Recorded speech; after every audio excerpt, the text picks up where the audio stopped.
located in between the trailer support posts. Then the tank is secured with 2 crossbars. To dig with a vacuum excavator, the suction hose is attached to the debris tank where the other end digs. Then the ignition, water, and vacuum pumps are started. The water pump pressurizes the water flowing from the tanks through the hose and out the nozzle of an attached wand. The water pressure turns the cylinder into light, and the suction hose removes the material. Thanks to this shovel-free process. So whoever's joining on Facebook, I can't see you because I got the back of the camera going. If you're on TikTok, I might be able to see you. But we're going to try, I have no idea if this theme is going to work, but we're going to try a Boba Fett theme. As in Boba Fett from Star Wars. Not the Mandalorian for you new viewers, but Boba Fett. So, other than the basic colors, black and maybe a brick red, I gotta find colors that I think are gonna work for this melt. I think the biggest thing is gonna be green. I don't think it's gonna be an olive green. It's gotta be like more of like a forest hunter green. But, you know, this is the fun part of going through all the crayons when you're done. Asparagus. Could be asparagus. So a lot of times what I do is I have these sheets where I just create just colors. Now granted, this doesn't look exactly the same as when it melts. This was one here that said white, yellow, turquoise, blue, yellow, green, magenta, orchid, red, and denim. These were what I used for the color bars, one that you may have seen online. But right now I'm looking to see. That's a contender. I think these two are going to be too bright. Yeah, those are definitely too bright.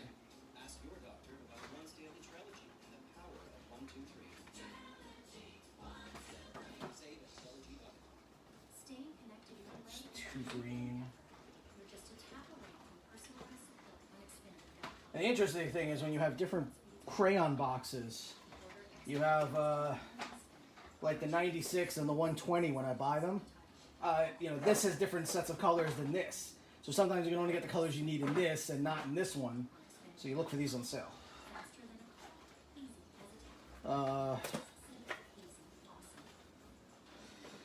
So this is the part that's going to take a little while. I mean, we go black for his visor. I think this asparagus color is going to be a contender for his green right there.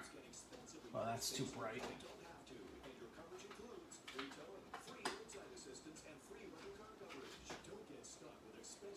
Forest green. I think I checked that already. Yeah, I think asparagus is the winner. Asparagus green, and I'm not gonna go with red because his other visors aren't like red. It's more of like a brick red. I think I used all my reds up when I was using the San Francisco 49er colors.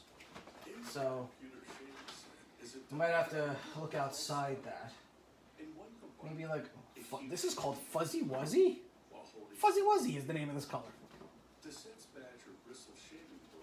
Ooh, that's a good color. Those two work together. Visor. You know, obviously they're going to look a little different when they're melted. But that's why we try this shit out, so to speak.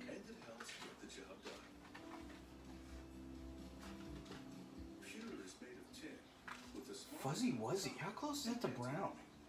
I guess it is more of a red or brown, which is good. Fuzzy Wuzzy. Fuzzy Wuzzy was a bear. Fuzzy Wuzzy had no hair. Alright, so we're going to have to find some silver for later. So not gray.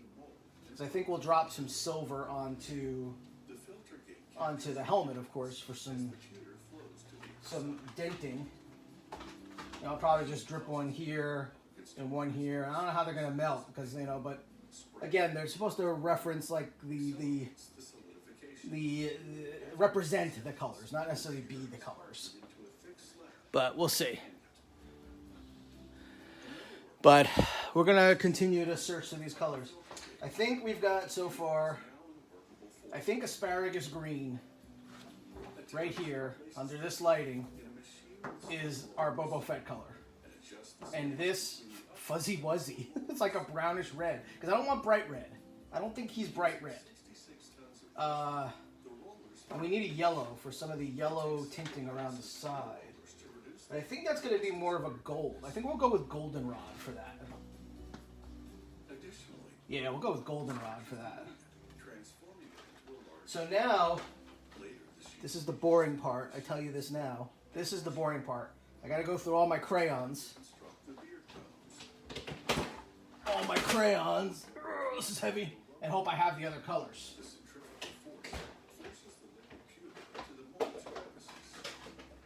By the way, this stuff, if you're wondering, these are all the drips always at the bottom of the pieces I make.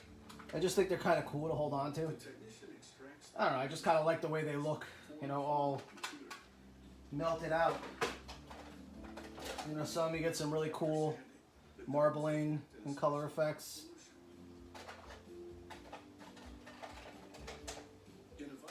This was the money one, which was silvers, greens, and you know, this was the New York Yankees one that I made. Kind of gave like a cool marbling effect. You know, after it dripped on this is what's like at the bottom of the board. All right, back to finding colors. All right, I don't think I've used goldenrod, asparagus, or fuzzy wuzzy for anything else over time, so I should have all of those colors. I always like to have a few more, because you really just don't know how much you're going to have to drip on here to get an effect. But let's do the search process and see what we get.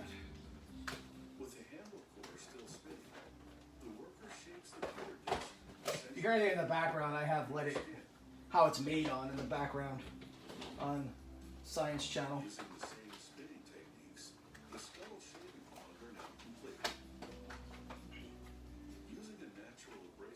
Fuzzy Wuzzy. I didn't think that was going to be a color I could use. Fuzzy frickin' Wuzzy. Huh. Question is if I have any silver left. I don't know if I have silver left.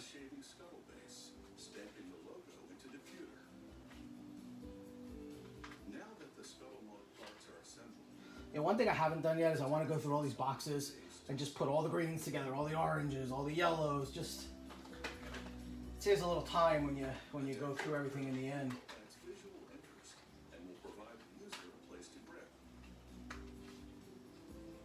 Asparagus. All right, goldenrod. I may have used some goldenrod. I was short on a yellow for something a while back. I think I might have grabbed some goldenrod, but I should have enough here.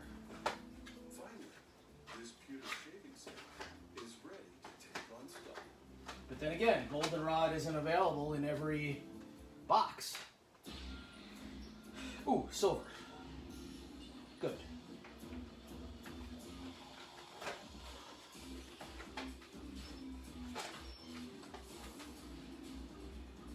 I wonder if Boba Fett has copper in it.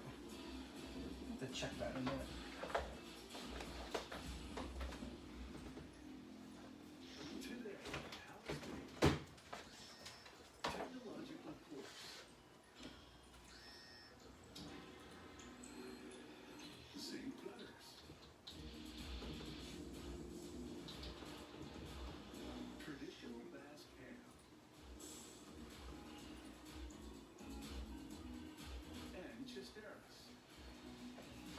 Well, I'm just going off his helmet covers, his helmet idea, not the rest of his body, so we're going to live with what we have here.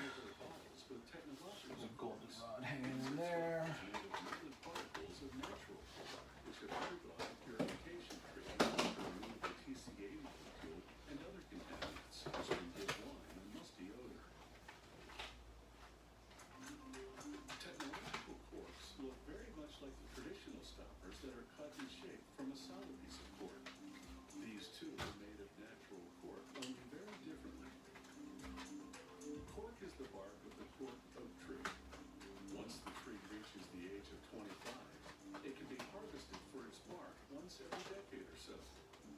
A specialized worker makes cuts in the bark with an axe, using a very specific technique that doesn't harm the tree.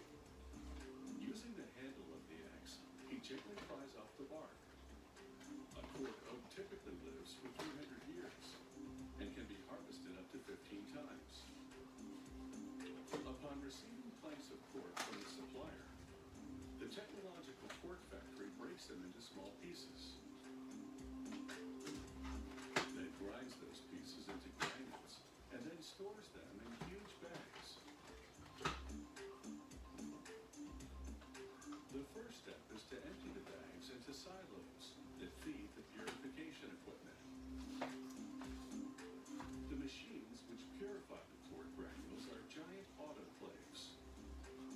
Workers fill each one with a ton of granules.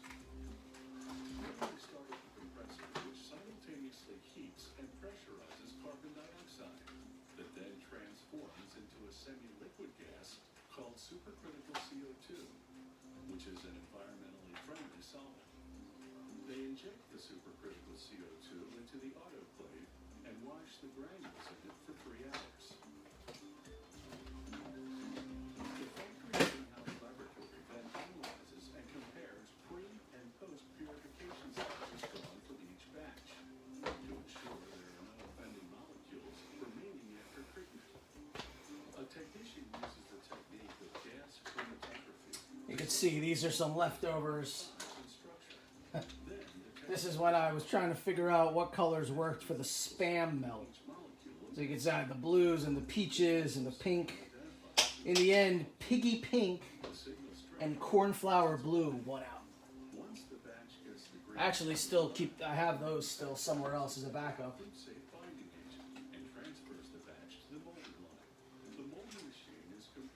Right now, we are on the hunt for asparagus and Fuzzy Wuzzy. Fuzzy Wuzzy and goldenrod. The ingredients bake into a solid stopper with just the right degree of elasticity. Every stopper made in the same mold shape is identical, but no two stoppers. Alright, I'm going to say enough on goldenrod because that's just a little on the sides. Fuzzy Wuzzy. You only need like 2 more asparagus and 2 more Fuzzy Wuzzy, I think. Whoop, another Fuzzy Wuzzy. After finalizing the dimensions, the machine chamfers one or both ends. A chamfer is a beveled edge that makes it easier to insert the cork into the bottom. We're looking one more spot. The cork then passes in front of the camera, which detects any defects. This machine conducts a permeability of samples from each batch to measure how much oxygen flows past the cork when it's in position in the bottom. The corks are usually custom marked for a specific winery. Some wineries order a model that looks more like a traditional stopper cut from a solid piece of cork. That type requires a couple of extra production steps. A printing stamp burns lines on the top. Then a computer-guided laser burns a pattern around the side of the stopper to mimic the texture of the Alright, cork. these boxes should solve it. The last step is to brand the winery-specific words and images. The cork goes from ground cork bark to a finished stopper Fuzzy and Wuzzy. to a final visual inspection before being shipped out to the winery. The cork granules are stabilized by a binding agent and molded to a custom shape to block more or less oxygen according to the winemaker's specifications. Some wines require a completely airtight seal, while others require a certain degree of air penetration to mature further after bottling. Drew and I are honored to join these celebrities and give the gift of home to the special people who have touched their lives. This won't change the whole CUTR, all new series, Celebrity I Know You, Monday night at 9 on HGTV. This is an MT. Oh, forgot this one doesn't have. That's alright. Asparagus right off the top. At Sprint, we understand saving money for your family. Any Fuzzy Wuzzy? That's why we're offering get it from the other box. I think we're doing okay.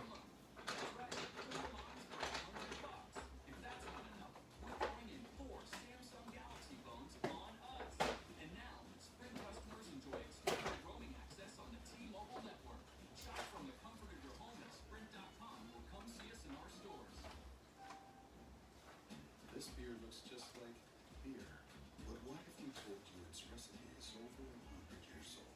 Created in Mexico. Backup silver too. Excellent. It's not just any beer now. You'll say it's the most interesting beer. It's Miracle Grows by Aesthetic. Performance Organics. This organic collection of soil and plant food is what you've always wanted. No compromise. Twice the results. Guaranteed. Miracle Performance Organics.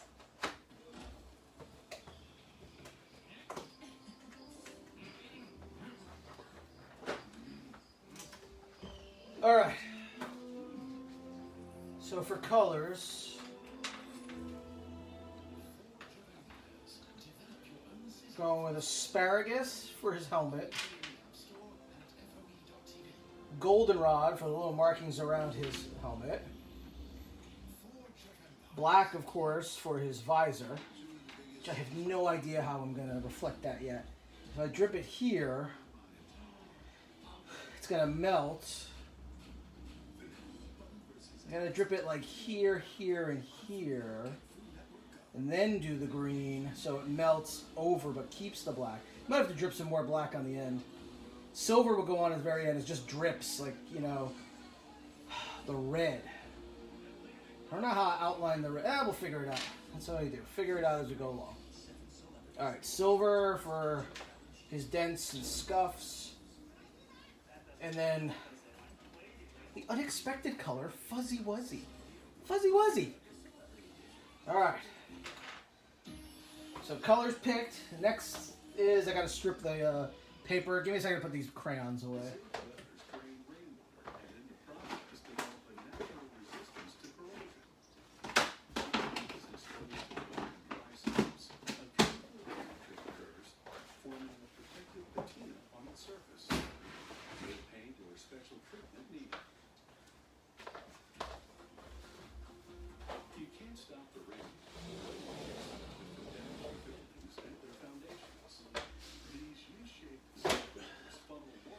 Okay, and once we get to here, what you'll see is I take my pliers like this, and I turn the heat gun on and drip over, and then we'll record the time lapse here. But for now, bring out the classic razor blade, and we're going to strip all the paper off of these. Noticed after doing these for a while, sometimes the darker colors, paper doesn't come off as easily. I'm wondering if it's related to the pigments and the way they dry or the heat temperature. But some gloves, I mean, I literally just slice it down and like it comes off as a tube. Yes, I thought about doing something with those in the past. I just couldn't come up with anything. Here, 3-foot wide steel unwinds, and once linear, the zinc flows onto it. The steel acts as a mold to See? Like when you try to take it off black, they stick.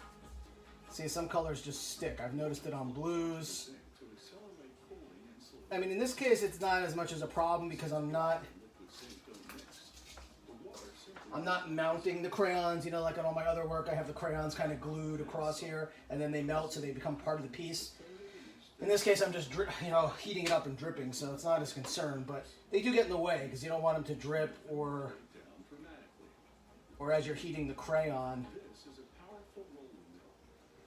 you know, as you heat the crayon, you're hoping that it drips down, and the last thing was a piece of paper on there to kind of screw up the drip, and it doesn't drip from here, it drips from the back here, which can, when you're trying to guide, the drip in some sort of fashion to design a piece that's, the last thing you want. Just ahead, a steel So again, I don't know if anyone's here on Facebook Live. If you are, welcome. I cannot see the Facebook Live screen. So I apologize if anyone's asking me a question or waved or anything. You can see the difference the roller On it has reduced the thickness of the zinc sheet. got another stream going on TikTok. The zinc Those people go in and out. maintains the tension in the zinc TikTok don't stop. sheet wound around the core. This produces the 46-ton coil of zinc. It's known as the mother coil. Approximately 25 miles of rain gutters can be made from this coil. Workers slip the mother coil into 3. Each coil is a foot wide. See, again, these darker colors. The paper does not want to come off of them as easily. A crane lifts one of the narrow I hope the green is not like this. floor. Its journey is guided by the operator below. This puts it in position to be mounted to the next machine, one that will cut it into uniform 13-foot-long strips. That's the standard length for the rain gutters. As the zinc uncoils, Frustrated. This is why I pick a lot of crayons too, the operator because sometimes you just get frustrated with one and you just like, screw it, in quick swoops, give me the next one. blade slices the zinc sheeting to the correct length. The zinc strips then travel through a progressively narrow channel and over a cylinder. This rounds the profile. More rollers improve on the U-shape and also curl the edges of the gutters to reinforce them. This gives the zinc rain gutters their final shape. That should work, because I'm, Projects the 13-foot yeah, we'll see. onto a rounded rack. Then it tips to stack the gutters neatly on top of each other. These zinc rain gutters are ready to hang, Yeah, see, light color, right off. and welded together and attached to the roof with special hooks. They should come in handy on a rainy day.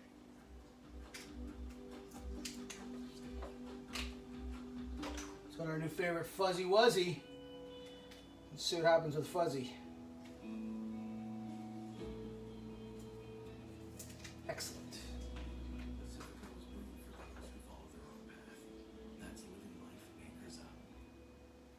Your mission. Stand up to moderate to severe rheumatoid arthritis and take it on with Rinvoq. Rinvoq, a once-daily pill, can dramatically improve symptoms. Rinvoq helps tame pain and stiffness, swelling, and for some, Rinvoq can even significantly reduce RA fatigue. That's Rinvoq relief. With RA, your overactive immune system attacks your joints. Rinvoq regulates it to help stop the attack. Rinvoq can lower your ability to fight infections, including tuberculosis. Serious infections and blood clots, sometimes fatal, have occurred, as have certain cancers, including lymphoma, and tears in the stomach or intestines, and changes in lab results. Your doctor should monitor your blood work. Tell your doctor about any infections, and if you are or may become pregnant while taking Rinvoq. Take on RA. Talk to your rheumatologist about Rinvoq relief. Rinvoq, make it your mission. If you can't afford your medicine, AbbVie may be able to help. Tell me, what did Verizon build their network for? People. And when people's every day is being challenged, that's when a network shows what it's made of. Verizon customers are making an average of over 600 million calls and sending nearly 8 billion texts a day, every day. Businesses are using Verizon's added capacity to keep them connected with customers. And when people are depending on you for those connections, what do? Whatever it takes. In times like these, you've got the green light. You've got Hulu, and Hulu's alright. Original, hit movies, and more. Shows new and old you've come to adore. Good stories bring hope, and laughter is healing. Good things Hulu has, whatever you're feeling. Save hundreds on your wireless bill without even leaving your house. Just keep your phone and switch to Xfinity Mobile. You can get it by ordering a free Oh, good. The green looks like it might be coming off. You only have to pay for the data you need.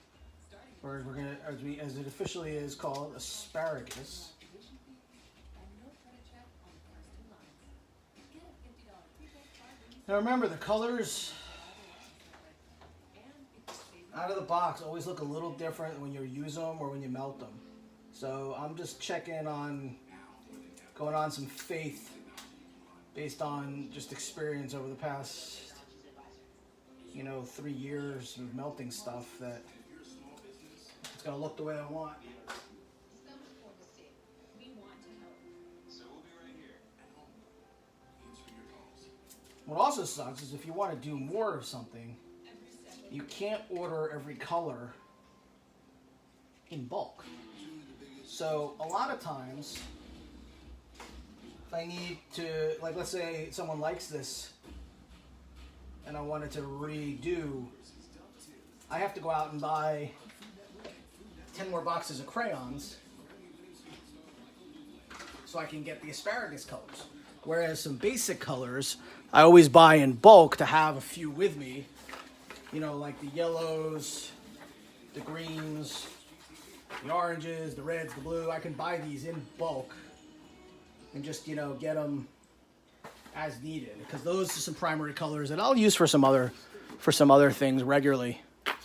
But yellow, that was my new one. All right, so here we go. We got green for his helmet, red for his visor. Types of traditional bass jam. This one, called Kintoa, is marbled with fat and has a deep, strong, fruity flavor. Its distinct taste and composition. Black and silver. Specific breed of So there is our bass country pie Boba Fett color scheme. skin. Boba Fetty. This pig breed Okay, I'm gonna use to pull the silvers out because I don't need, and the yellows because I don't need those till the end. is farms in the valleys of the Pyrenees Mountains. Black. Unlike commercially farmed animals, the female pigs have small litters of 6 to 9 piglets, which grow up roaming and grazing along the vast mountainsides on an average of 2 acres of land per 30 piglets. As a result, All right, give me a second. I gotta get a photo, but I gotta shoot it on something else because everything I'm using is streaming. once the animals reach a weight of about 330 pounds, which usually takes a year to 15 months, they go to the slaughterhouse. Each carcass is stamped with an identification number. Traditional ham is made from hind legs. After tacking the leg, a worker places it in a machine, which brands the I'm gonna take a photo on my iPad. I never take a photo on my iPad. I'm gonna find the camera because. Another worker spreads dry salt on the All right. exposed portion. The So salt one comes photo of from that. a saltwater spring in a basin bordered by the Pyrenees Mountains, the Adour River, and the Atlantic Ocean.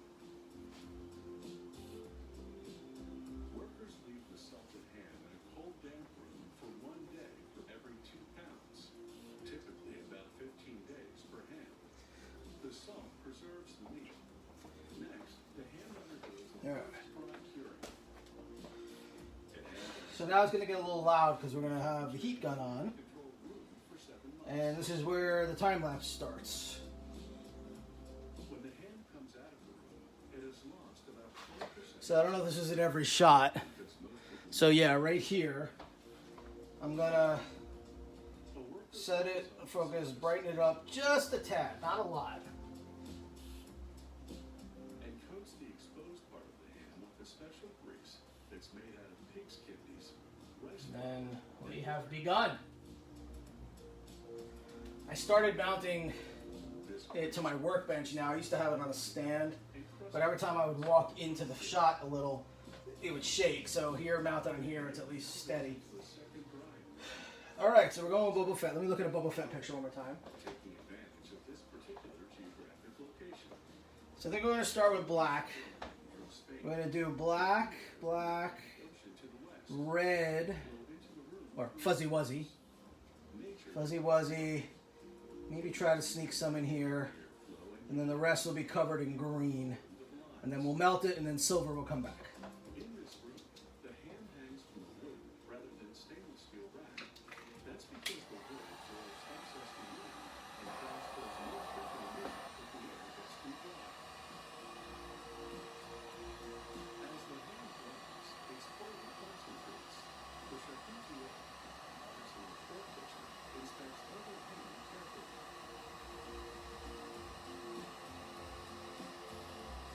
The wind that drives the ham carries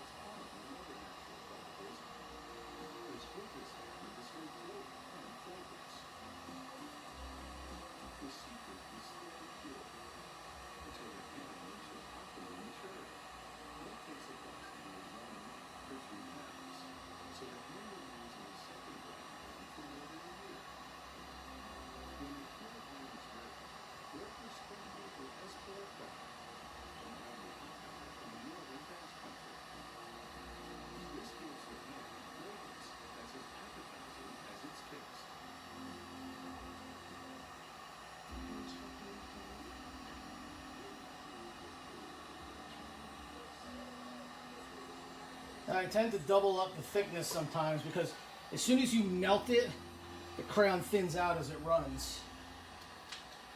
But I also leave a little for the end because you're going to need some black for touch-up, because I like to do a little drip touch-up at the end too. I hope I'm not blocking.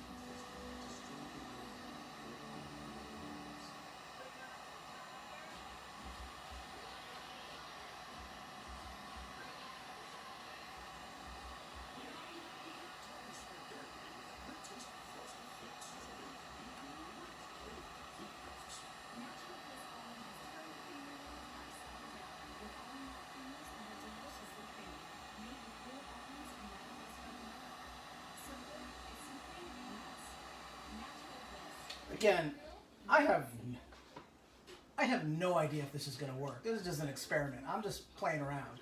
So if it works, it works. If not, oh well. The good thing about this is this glass can be washed off, then I can do it again. Now I'm going to have a little tap on my time lapse, but hopefully it will be quick.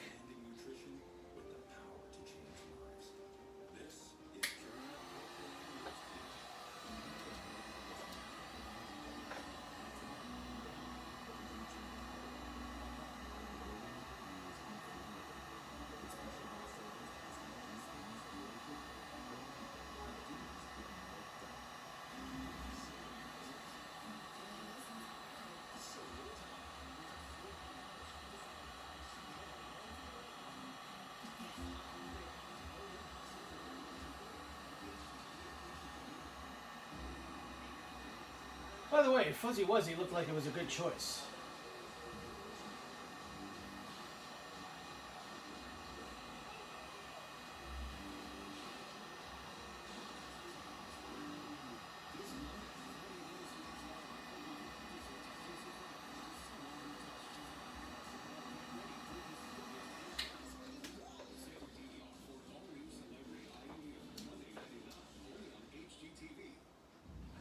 Man, this looks weird.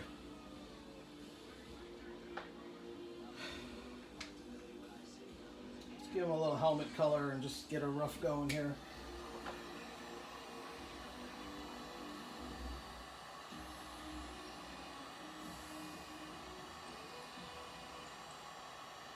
The ancient best sport of Toyota, or Highland, can be played with a paddle, a racket, just your hands, or with a specially made wicker scoop called a chistera, which helps propel a ball at lightning speeds, making the sport one of the fastest ball games in the world.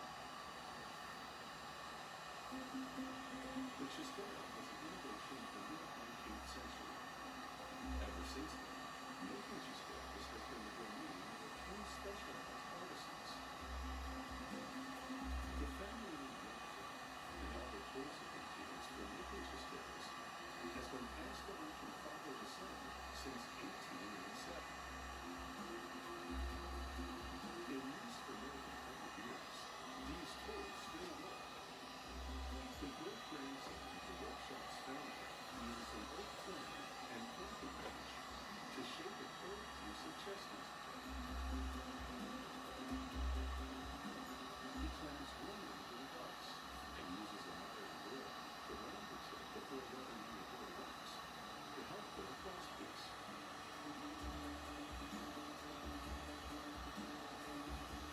To prepare for the next phase, he smears the surfaces with some fine grit sandpaper. It's now time for him to create the substructure of the chistera. He starts by clamping the frame onto a mold. He gauges the curve of the sideways and uses steam to adjust them. He's used plaster to patch the mold where it's been worn down for more than 100 years of constant use. Again, I like the concept. I have no idea if this is going to work. Shapes and trims to length.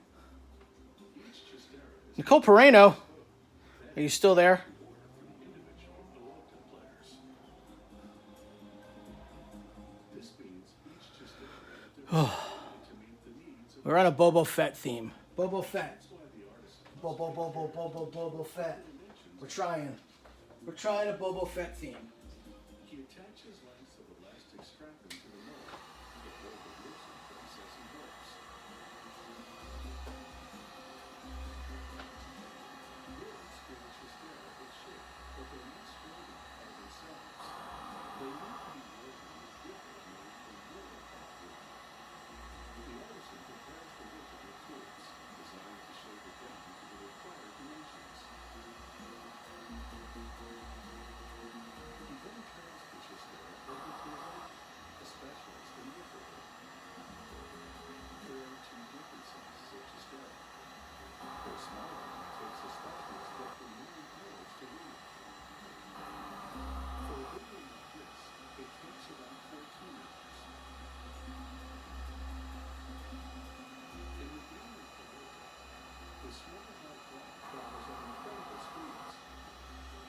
In fact, the Guinness Book of World Records reports that the local block clocked at 180 miles per hour. Speeds like that could cause some serious damage.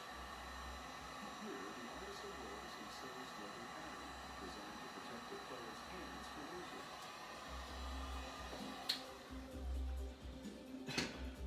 Once he's made the padding components, he sews them into the Chistera, positioning them where needed.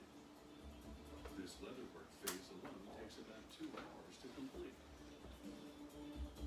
He now cuts out the shape required for the glove portion of the Chistera, then slices the outlines from the individual fingers. True to form, even the sewing machine is an antique original. It may be old, but this well-built machine can still do the job of sewing the leather to a layer of cloth, which is specially formulated to Okay, let's see how we're doing. to attach the glove to the wicker I don't know how I'm gonna get green on his cheeks. machine and complete this step the old-fashioned way. I know how to get green on his cheeks. Sewing the components together I'll put it there.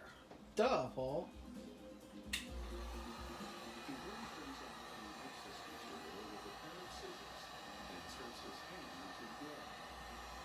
This makes it easier for him to complete the final step of attaching the hand glue. Preserving the curriculum and handcrafted extras, the finished Chistera is a work of artisan art. That helps make the logo one of the fastest things in the world.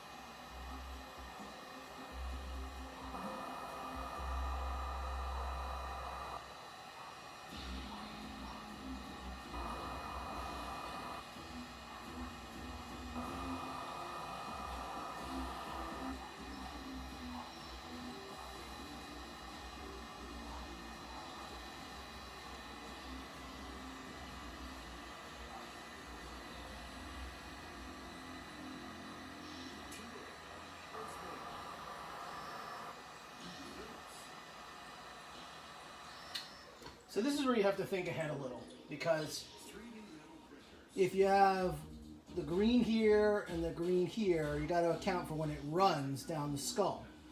So I'm going to try putting a little more red right up here on his eyebrows, and then a little more black, so hopefully together the red and the black will work together. Belts have been worn with So it's going to look weird, like as a dripping, but once everything melts together, hopefully we'll get what we want. pants, shirts, robes, or dresses, making a fashionable addition to any outfit. Durable and flexible, leather is a classic material used for gardening. This production facility manufactures stylish, high-quality hats at top speed. A designer creates a belt pattern on their computer and sends the design electronically to the in-house laser etching machine. A craftsman places a caliper on a large table. He examines the hide for any flaws and carefully marks each one. The calipers are made from meat industry byproducts and most are sourced from Italy. So I'm also layering it up a little, because the blacks and the colors are going to mix when I heat it with the heat gun to start melting everything. A specialized But that's where you do a little touch up at the end. information to create an efficient series of cuts. This process results in a high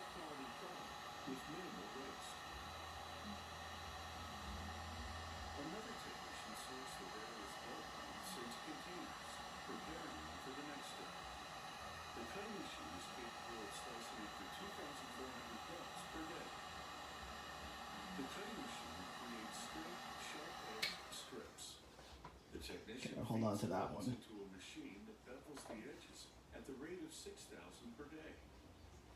Reuse that in a minute. The next station, a series All right, I'm of gonna get some more green because that's the bulk of his helmet. switch belt on a conveyor system. A stamping machine accurately cuts the shape of the belt tip and the holes for the claw.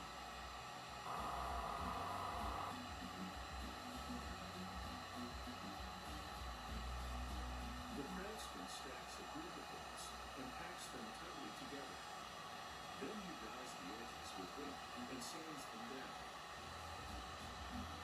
These steps complement the edge drying machine process, which can add color to the belt edges. Then the belts are transferred to a drying machine. The edges must be completely dry before they move to the next step. Powered by World War II cheap engines, a rotating wooden drum couples the belts while simultaneously burnishing the leather. This type of machinery comes from Italy's famous leatherworking region. This is a machine from Milan All right. punches out the pattern of perforation. I don't know if this is gonna work, of the signature design element. but let's give it a shot. It's less than 20 Moment of truth. The complex pattern along the belt can't be stamped at once. Instead, the machine punches out a section at a time, resulting in a production rate of 1,800 belts per day. I'm gonna do a slow melt. A laser etching machine burns a second pattern into the leather surface. This pattern was created by the designer prior to production. At the next station, a craftsman fills the holes of a specially crafted two-part metal die with nail heads. The nail heads are made of zinc with a brass finish. Using a press, an operator places the die in a radial repository. She removes the top half, ensuring that all of the holes are filled with nail heads. Then she turns the belt around and places it over the die before sliding it inside the press. The press affixes the nail heads to the leather. Before attaching the belt, the belts go through a process called skilling. This device shaves off a section of the leather so that when it's folded over, it won't be too thick. A loop is attached to the end of the belt, followed by buckling. The craftswoman uses the loop to temporarily hold the buckling tag in place. The tag contains the belt's size, price, and brand information. Wow, the black has like disappeared. Tag in place using 69-volt thread and the bar attachment stitch. This facility manufactures nearly 10,000 belts per day. This intricate leather fashion accessory might be a cinch to wear, but not to make.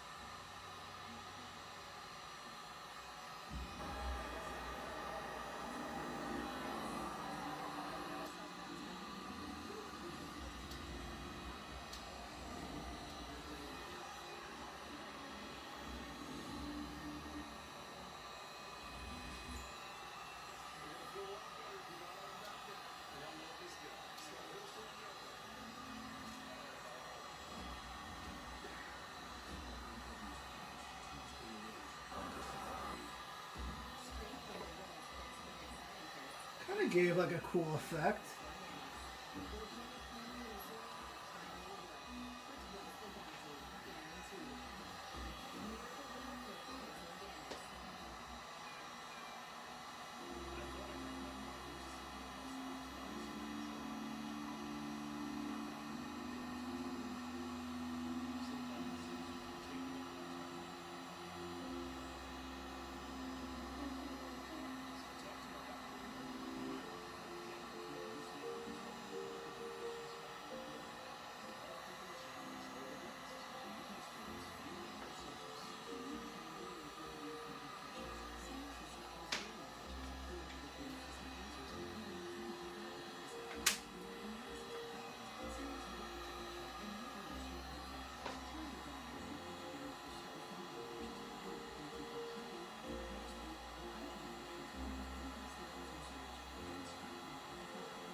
Thanks to advancements in technology, it's now possible to print metal parts.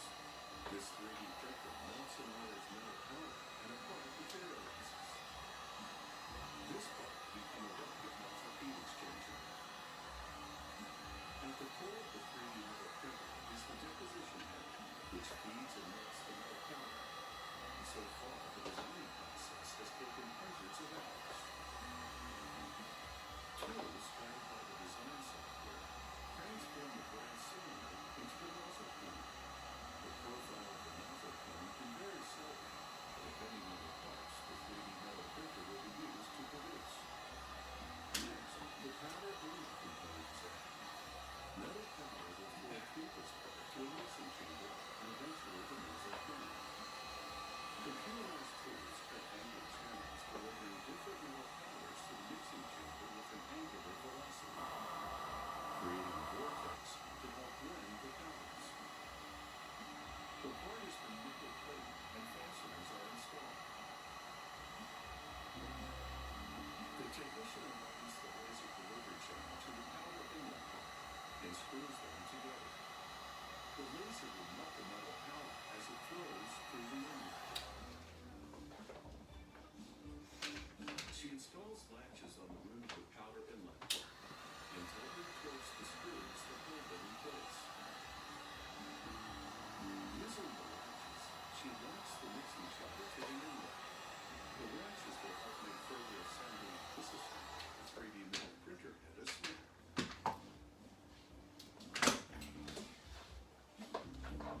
Next, a laser nozzle is screwed onto the mixing chamber.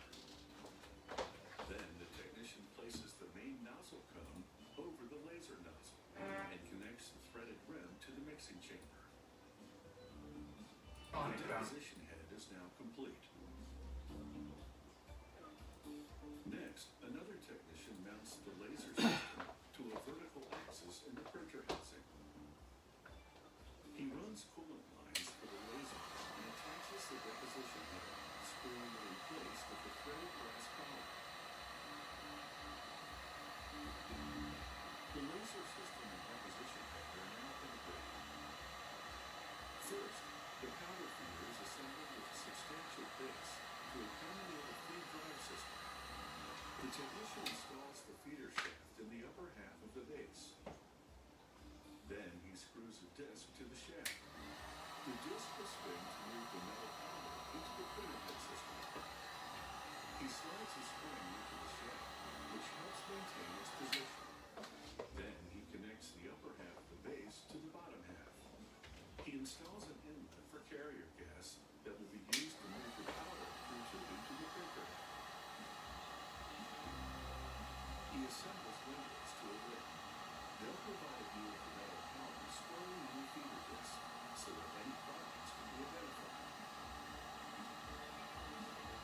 He press-fits the hopper cone into a ridged hole in the lid.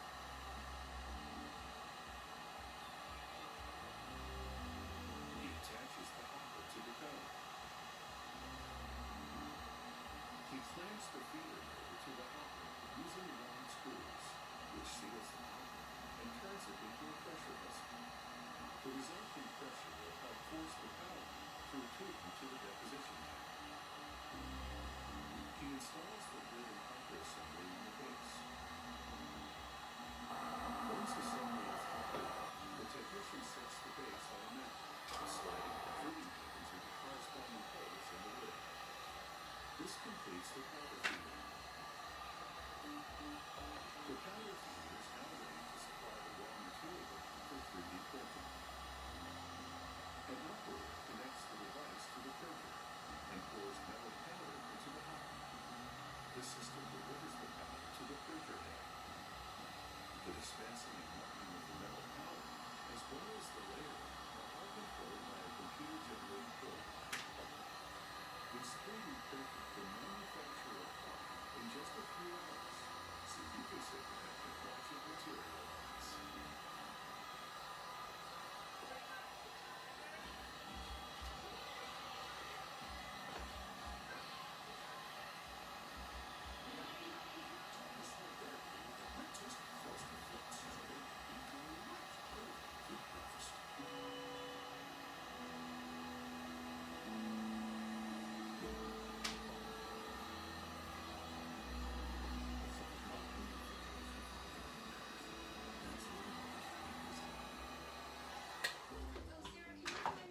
Alright. Calling that done. May not look that great on here, and I'll take these off in a sec. But the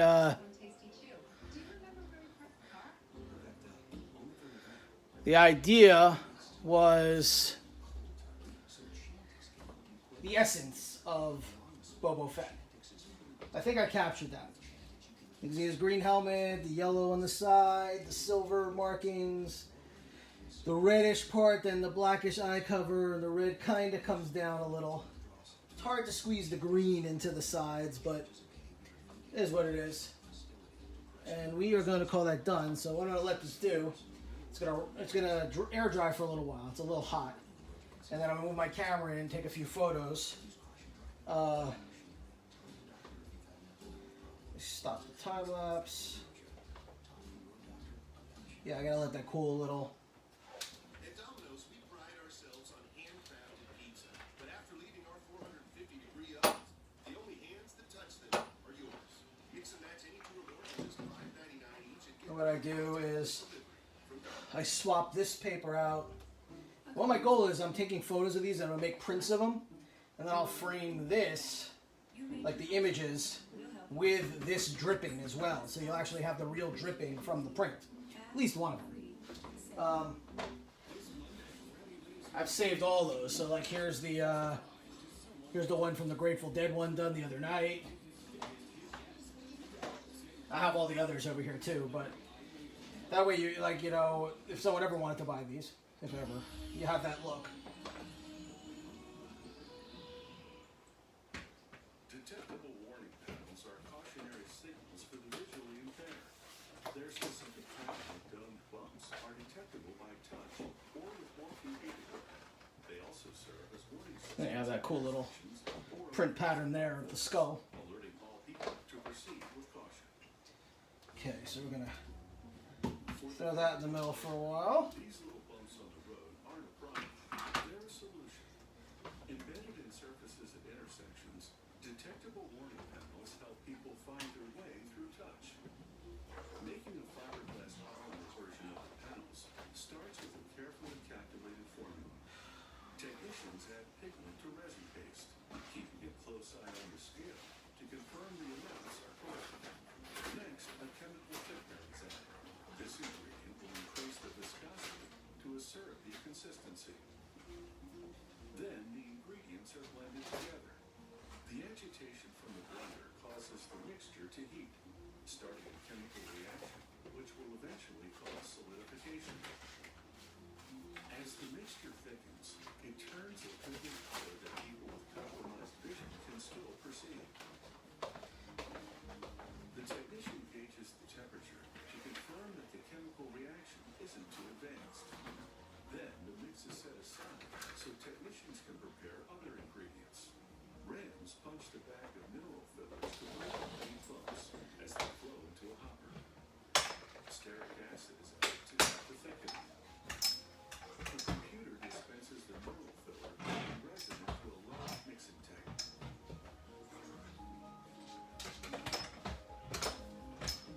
An operator adds an inhibitor to delay the chemical reaction as the mixing blade blends the ingredients into a paste. Zinc stearate is added to the mixture, which will allow the completed panel to release from the mold. Glass bundles known as rodents unwind. A blade chops them into toothpick-sized pieces. The pigment mixture, which has been blended into the resin paste, flows onto a plastic liner. Shards of glass fall down onto the yellow resin mixture. As the machine All right, so if you're on Facebook, you may get blocked by a light coming in right now. Oh, maybe not. Oh, plastic liner creates barely. Oh, nope. rollers squeeze the encasing together, forcing the water to flow around the glass shards. The material is compacted to the desired thickness. Then the All right, it's about as best you're gonna get. cures for 24 hours. This allows And so I could take some photos. so it can be cut into panels. A circular cutting wheel moves on a carriage across the mat, slicing it to length. The mats are retrieved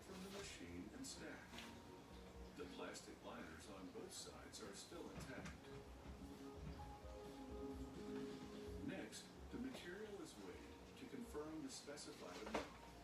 If more is needed, the technician will adjust accordingly. He then peels off the liners. The glass and resin material are transferred to a heated mold. The mold applies 500 tons of hot pressure. The material liquefies and flows into the crevices of the mold, forcing air out. As the bumpy panels take shape, a chemical reaction causes the material to solidify. A worker trims the freshly molded panels to give them a cleaner line and sands the edges smooth. He clamps the panel to a fixture at both ends. The clamps keep the panel in position and prevent it from bending, as mounting holes are drilled into the panel. I personally think these look a little better when they're wet, The technician uses an air not completely dried. This detectable Which is why I try to get the photos installation done immediately. pipe adhesive into channels at the back of the panel. Alright, well, that's it. Panel is installed I'm gonna work on the time lapse, and screwed take a few more photos,